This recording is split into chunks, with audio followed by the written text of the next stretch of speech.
have a very, very exciting kickoff to day 2 of Accelerate. Someone who likely needs little to no introduction. Kris Rudeegraap is how I like to say it. And it's blessed and approved by Kris himself, so just so you know. But he's the co-founder and the CEO of a little company called Sendoso, right? So you probably heard of them. If you haven't, they're the leading sending platform. Kris has actually has had more than a decade of sales experience, and he's spent time at companies like TalkDesk, Yapstone, and Picora, right? So during that time, he actually discovered that creating a meaningful engagement, right, through direct mail and gifting was actually an effective way to drive demand, so increase sales, right, which helped inspire the idea for Sendoso in and of itself. So he's actually a California native and a CSU or a Chico alum, and he currently resides there in the Bay Area. So with no more about him, let's talk to him and with him. With that, we'll bring Kris to the stage. Here we go. And voila, believe you can join us now. Hello, Kris. Good morning. Good morning. Thank you for having me, David. Yeah, thanks for joining. You're no pressure, but you're speaker one on day 2 of our inaugural event, Accelerate. And we have a little kind of sidebar / maybe wager going on about day 2 versus day 1 speaker lineup.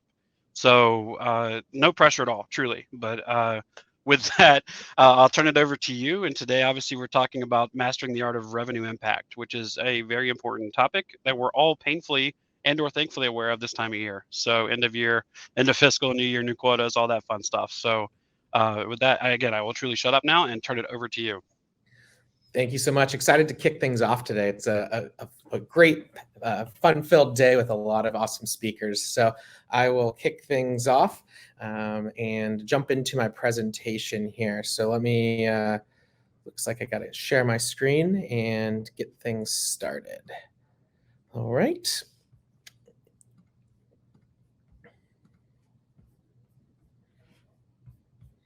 Perfect. So we're talking about mastering the art of revenue impact. And specifically, I want to get into details on really the changing landscape of the sales development world. And so with that, let's kick things off. And I will really quickly just give you a little bit more context. David, I appreciate your introduction. That was perfect. But I'll give you some context in terms of why I started Sendoso too. So I started Sendoso about 5 years ago based on my personal needs. And I really spent a decade in sales prior to starting Sendoso. And like many of you AEs or SDRs on this webinar, I was in your shoes. I had to prospect, book meetings, close deals, and break into new accounts. And I decided I wanted to get more creative with breaking through the noise. And so I found myself starting to write handwritten notes. I'd grab swag and send it out. I'd find quirky gifts off of Amazon and send it out, all things that were personalized to the prospect. And it worked really, really well. It was just manual and time consuming. And so I had this epiphany of, hey, why isn't there a platform where I can just click a button inside of Salesforce and voila, things are sent and tracked and expensed. And that was my precipice for starting Sendoso. And that's what gave me the inspiration to say, hey, I'm going to start Sendoso and help other sales professionals, break through this noise and be more personal. And fast forward a little bit, Sendoso is about 500 employees now. We've raised about 160 million in funding, tens of thousands of users. We've helped sales, marketers, customer service folks, HR individuals across the entire world send millions of packages. So really exciting time. Wanted to give you a little fun fact about me personally so you could get to know me. So I'm a dog dad. I have a miniature golden doodle named Stella. She's my little best buddy. She's actually our chief barking officer. So you actually might hear her barking today. And I'm also a wannabe pro croquet player. For anyone who's never played croquet, it's a super fun sport that you can play in a small little lawn. When it's summertime, you'll find me outside playing that game. And then lastly, I helped make Guy Fieri famous. So if you ever watch Triple D or Drivers, Dives, and Drive-Ins on Food Network, more than a decade ago, I worked with him on a MySpace promotional program where we got a ton of votes for him as he was trying to be competing on America's Next Top Food Chef. So fun little fact. And one of my first entrepreneurial endeavors was a MySpace marketing company, of all things. All right, let's get into this. So what are we talking about today? We first want to talk about the current buying landscape and really get into some details on, what's happening today. We also are going to jump into the future of sales development. I want to talk about some of the things that I'm seeing emerge for SDRs. We're going to talk about turning traditional into next level outreach. And then lastly, we're going to really focus on the revenue impact of personalization and talk more about how you can get good at personalizing. All right. So first off, let's start off with where we are today. And so first, I want to really get into that. B2B buyers have, tuned out. There's a lot of digital noise going on, and today's level of interconnectedness is unprecedented, and it really creates unique, unpredictable B2B buying behavior.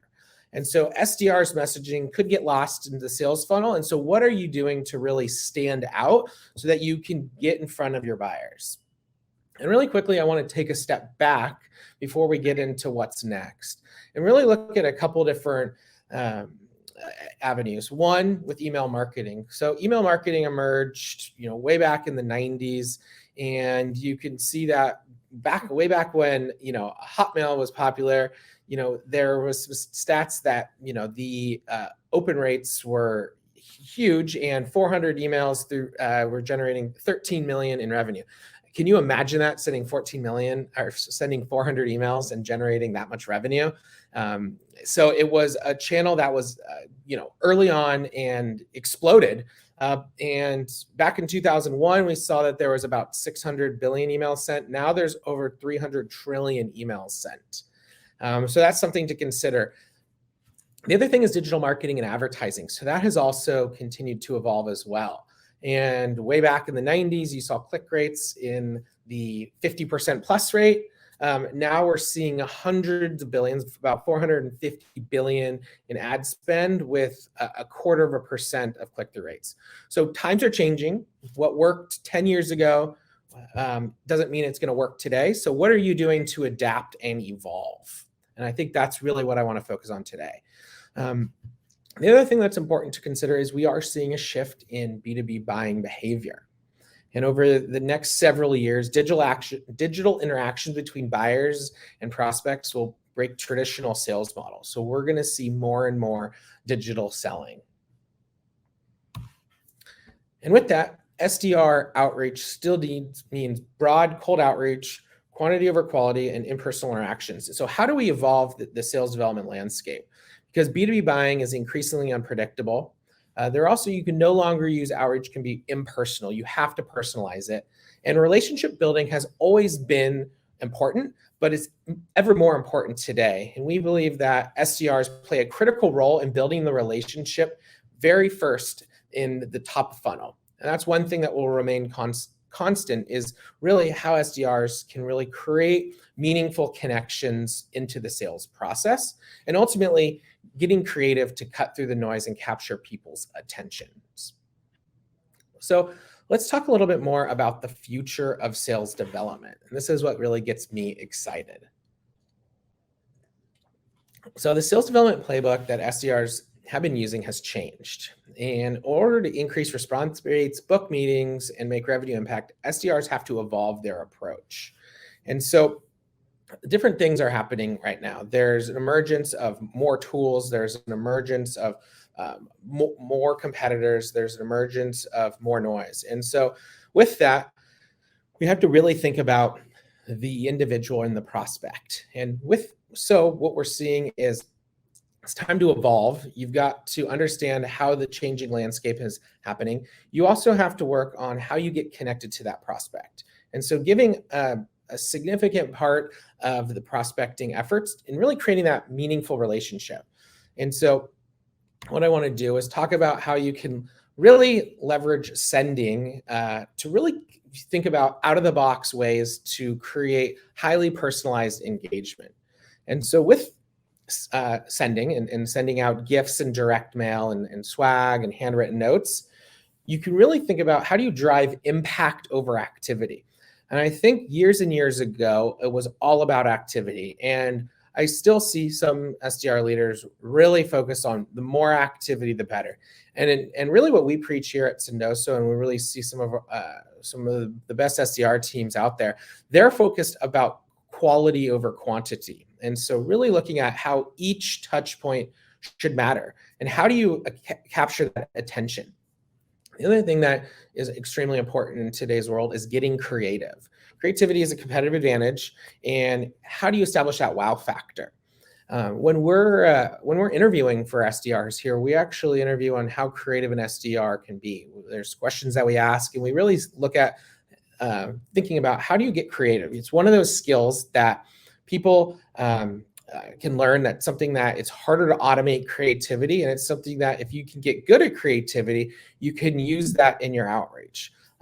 I even find myself looking at sales and seeing, hey, how do you time block for creativity? How are you learning to be better and get more creative? And so that's one of those areas where if I was an SDR or an AE, I would focus more of my time on getting better at being creative. The other thing to focus on too is just the traditional approach and how do we look at more of a human first approach to personalization and not just a persona approach. And so I'll get into that in just a second. All right, so let's really talk about turning the traditional into next level outreach. So what do I mean by that? I really mean that how do we look at personalization and being thoughtful and turning traditional outreach. So by considering who your prospect are, what they care about, you can really surprise and delight them. And so with personalization, you got to think about who they are. What do they care about? What are they doing today? You know, I think that the pandemic was a great example where people all of a sudden started working from home. So how do you personalize to that? And how do you adapt to that? And so with that, you know, we're seeing that there's different ways that you can use gifting to break through this noise and be more personal. You can bolster cold outreach with e-gifts that engage a prospect. The nice thing about e-gifts is you can send them instantly to someone's email address, and that provides you with a means to be able to create a really instant personal interaction. You can also use, you know, the ability to send them a e-gift choice where they can decide what they want to get and really create a more personal impact that way. You can follow up with physical gifts that impress using address confirmation to gather their address. And then handwritten notes are, again, a time tried and true way for you to feel more personal when you send that out. If you're looking to look at more and more ways on how you can get personal and how you can drive personalization, I'd highly recommend checking out flipthescript.co. Beck Holland has an amazing series of a lot of information on really how should you think about personalization throughout the entire SDR experience. So again, that's flipthescript.co. And I definitely recommend checking that out if you want to learn more and more on how to get personal and how to personalize. All right, so the next thing I wanted to do is dive into more about how you can personalize with gifting. And I think this is really where my success in sales came from. This also is where, you know, for those of you who are not yet integrating in gifting into your outreach, this is some of the tips and tricks that I would share that are very quick and easy to implement. So one is really thinking about things like e-gifts. Again, you can send, there's e-gifts that are worldwide, so you can really send these to anyone in the world. There's direct options where you can send things like cupcakes and flowers and different things that are going to be really personalized to a location. You can think about branded items, so branded swag, boxes, mailers, handwritten notes. And then one of my favorites is highly personalized things from Amazon. And so this is one of the things that worked for me very well back when I was in sales about 5 years ago. As I would be on a call, I would hear a dog bark, and I'd go and find something on Amazon that would reference, you know, that conversation or something personal to that prospect. What we've done is we've innovated that one level up in terms of Sendoso and having an integration with Amazon, so that when you find that creative, personalized item from Amazon, instead of sending from Amazon, it actually goes to our warehouse. It's repackaged with the handwritten note and sent out, all tracked through your sales tools like CRMs like Salesforce, and also pulling from your account balance so you can track it and use that money that's allocated to you that you can spend against. So that's one of my favorite areas. And the nice thing about that is it, as opposed to coming directly from Amazon, where it's coming in an Amazon box with a very unpersonalized feeling, we completely repersonalize the gift. And in my opinion, the unboxing experience can be just as important as the gift itself at times. So you really want to make sure you're focused on not just the gift inside the box, but what is the box itself. When you open the box, what do you see? And really being able to put time and effort into the entire experience is really going to drive even better results for you.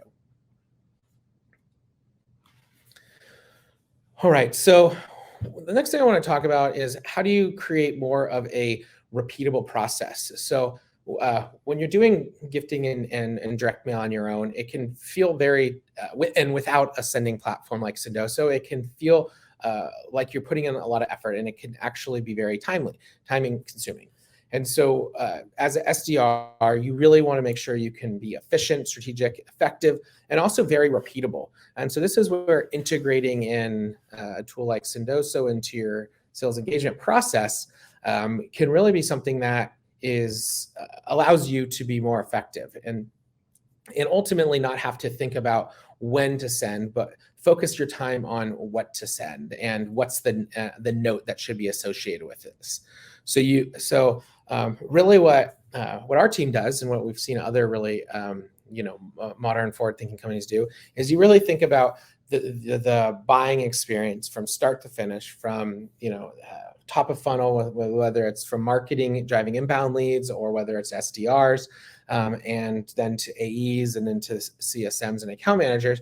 But ultimately, what are the different touch points in outbound sales engagement strategy? So number 1, 2, 3, 4, 5, what are those different steps, and where can you insert in gifting to be a part of that process? And so then you always know that step 2 is going to be this gift, and whether it's an e-gift, whether it's a branded item, whether it's a personalized Amazon send, you always have that top of mind so that you can make sure that you're constantly using this and it can be repeatable. There's also ways that you can automate and trigger things. So this is something that, again, we use during when prospects are engaging with content on our website. For example, we'll trigger off an e-gift, or we'll trigger off a physical gift as just a way to engage with that prospect in a unique, more creative, more personal way than just having some cold outreach saying, hey, saw you downloaded something. So again, how do you integrate this into all aspects of your buying experience and everywhere where you're going to have a touch point? And so with that, humanizing the approach is extremely important. So you should be hyper relevant to the buyer, and multi-channel. So again, we'll get into this a little bit later, but you need to be able to be multi-channel for everything. So I'm not preaching you should only send gifts out. I'm preaching that you should focus on when is the right time to send a gift, an email, a phone call, a LinkedIn, etc. As those will all help you set that meeting or close that prospect into a customer. I mentioned this throughout the presentation, but integrations are super important because it enables SDRs to personalize at scale where they're at. And so we have integrations into CRMs, sales engagement platforms, ABM platforms, marketing automation platforms. And so this is helpful because as an SDR, you want to spend as much time as you can in the tools you already know. And so if we can live inside of Salesforce and you can do actions like sending gifts out of Salesforce or HubSpot, etc., it really allows you to cut down on time for the manual processes, and really allows you to spend more time getting creative. And that's one of the areas where I see with tools these days that help you automate, you tend to say, hey, I'm going to automate, so I'm going to send, I can send so much more out, or I can, again, I can prospect into way more accounts. But I think a better approach to think about is, okay, well, you're able to automate some of these manual things. Like you can automate the box packing, or you can automate the email sequencing. So that gives you more time, maybe not necessarily to prospect into so many more accounts, but to get creative, to get better at those personal touch points within that outreach sequences. One thing to note too on ABM platforms that I think are really crucial is these ABM platforms that start to share with you intent data and other insights, being able to leverage that so that you can say, hey, someone's driving some intent or engaging with one of our ads or is searching for something relevant to our company or our competitors. And so let's use that as a trigger, as a mechanism to go reach out to that prospect. And then marketing automation, sales and marketing need to play good together. They need to have alignment. And there's marketing automation platforms like Marketo, for example, where, some of the very top of funnel email nurtures are going to be automated. But what sophisticated SDR teams can do is really look at that data, look at those insights, and figure out that engagement level to then turn someone that might be into a more nurture campaign and turn them into a more of a personalized outreach, and then adding them into your sequence. So again, really using all these different tools is going to help you be more successful in setting meetings. All right, so I mentioned this earlier, but I wanted to just go through a very important part of sending and gifting. And this is kind of one of those myths. I think some people say, hey, if you can just, send out a cool, box of cookies with a handwritten note or some swag, the person's just going to respond. I'm going to get a gazillion meetings. That's not necessarily true. And what you really need to make sure you do is what's going to happen after the delivery of the item.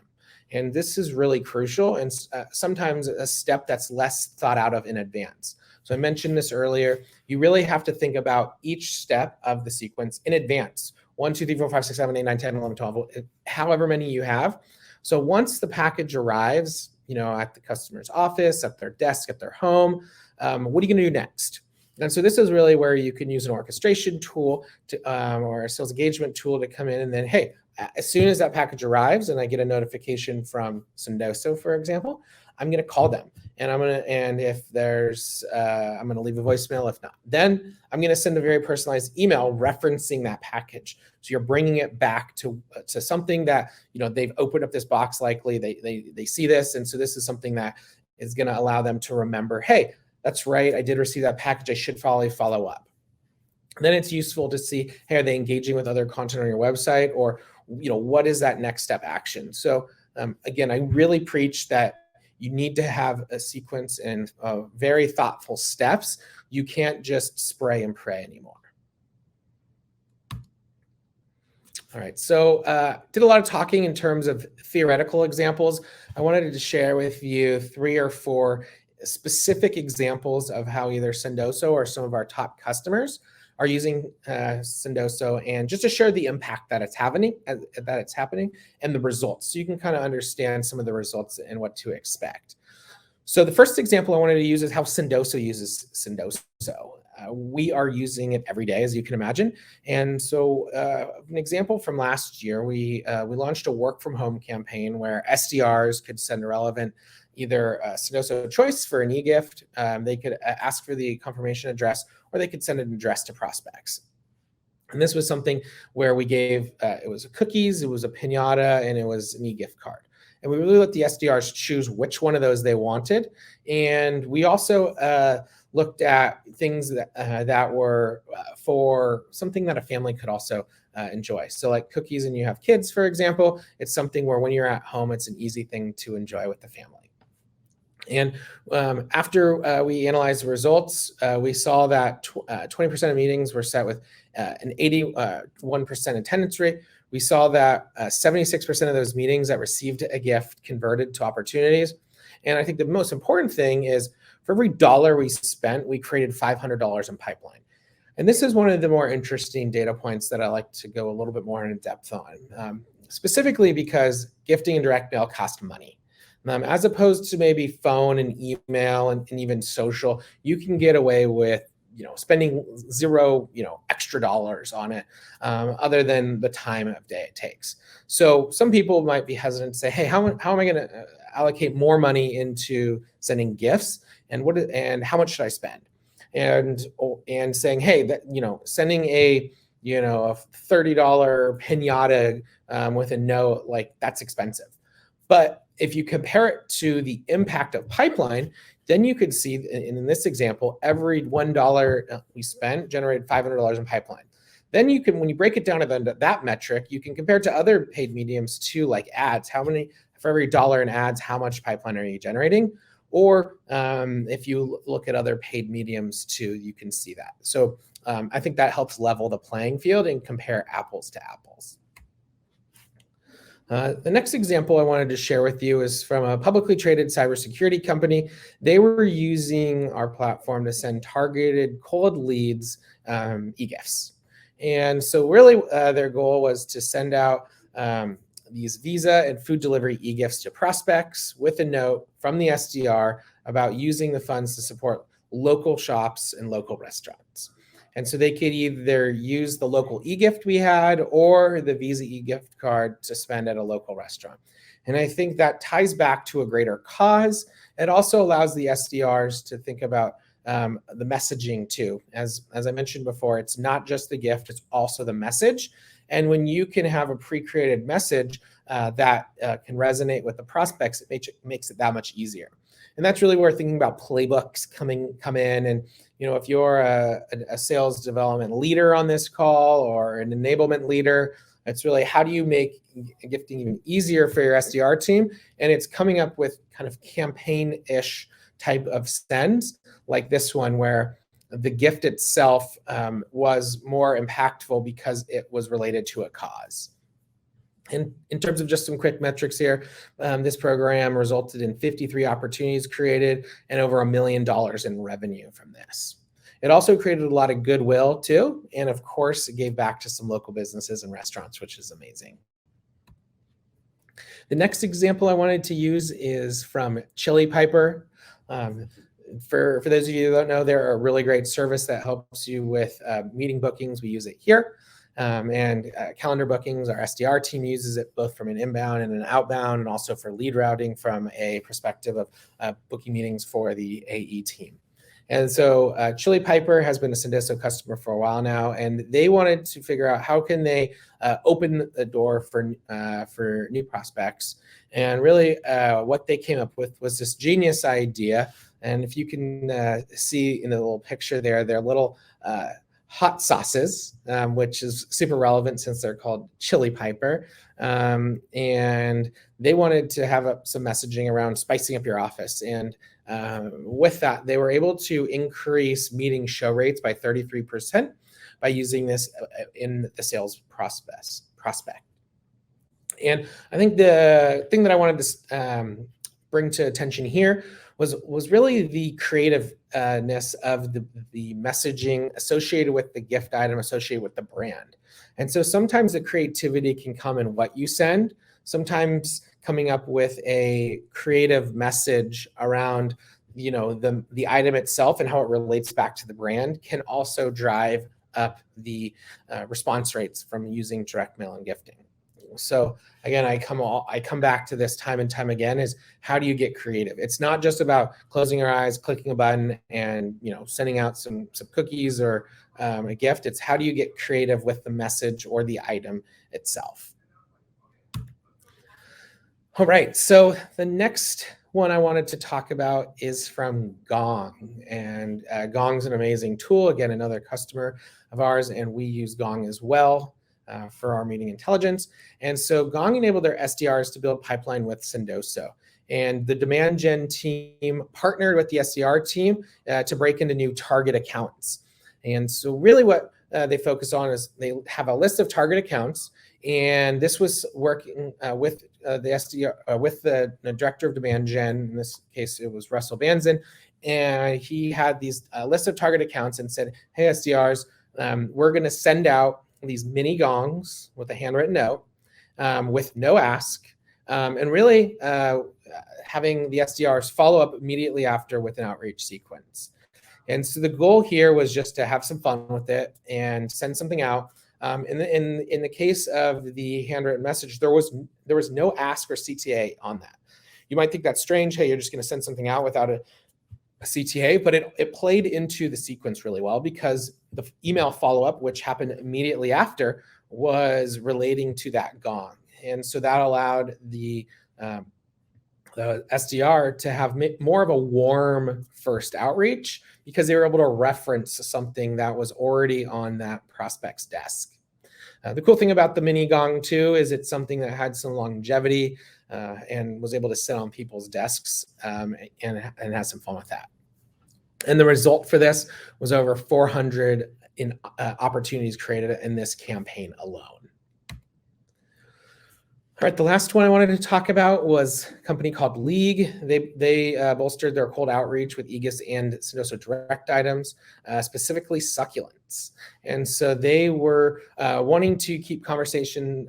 They wanted to keep meeting rates while keeping the conversation alive throughout the sales process. So you book the meeting, and now there's this time in between the demo and the deal close. And so they use Sendoso as a way to send out succulents during that kind of time.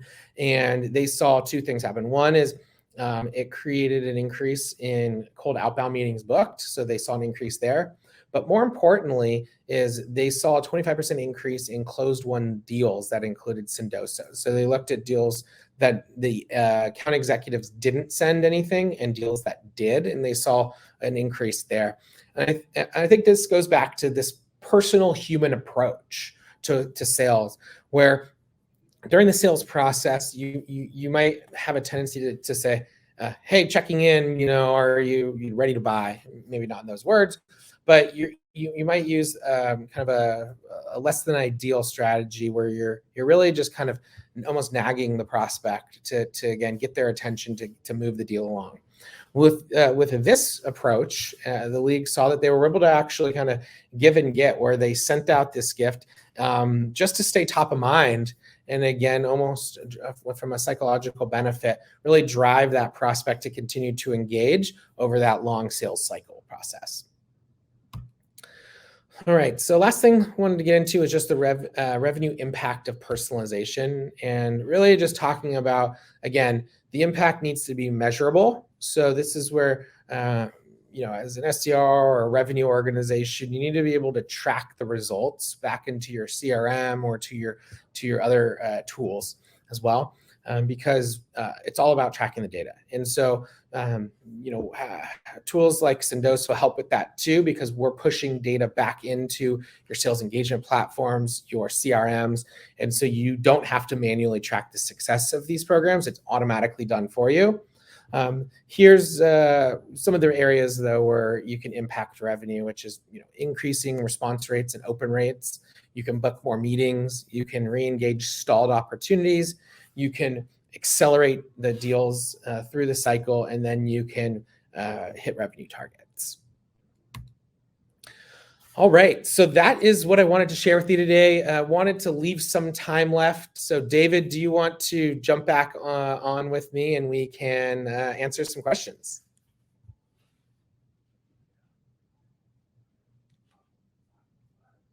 Nope, can't hear you, David. Check, check, 1, 2. Can you hear me now? Good to go now. It wouldn't be a virtual summit without a technical blooper.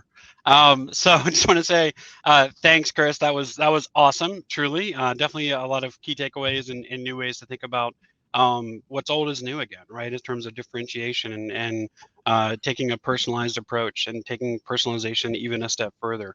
What's funny that you mentioned before in preparation, for the session here. His presentation made me hungry, right? With all those sweet things there at the beginning. I didn't know that you had all the spicy and savory on the back end as well. So now I'm like starving. But just for funny reference, that you're speaking my language and proof that I'm not lying, I'm gonna share your screen real quick. And this is a picture or two pictures from our wedding. Okay. And my wife and my wedding back in 2009, my groom's cake was a Tabasco bottle. Right, that's how much I was into hot sauce, right?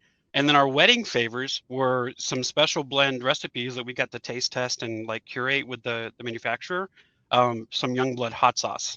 So everybody got Youngblood hot sauce as take-home wedding favors from our wedding. I love that. That's super creative. Yeah, so pretty cool.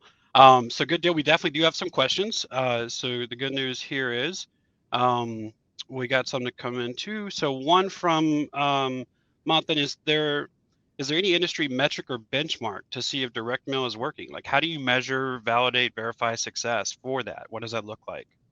Yeah, great question. So the thing that I would say is we have a resources section on our website where we share a lot of different industry data.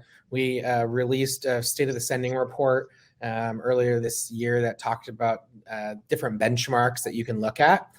So I'd say check out our resources section for the exact data. But we are constantly sharing kind of anonymized data across our entire user base, especially now that we have tens of thousands of people sending in millions and millions of things being sent. We have a really interesting data set that we can share, but from an industry perspective, as well from a use case perspective too. Cool. Awesome. Jumping into the next one here. So, how do you think about ROI when you add gifting as a part of your prospecting workflow, right? Is there a framework, guidelines, a calculator for that? Yeah, so I think I alluded to this a little bit during the presentation, which is that how for every dollar you spend, how much pipeline that generates. So I think you can look at it from an ROI perspective that way.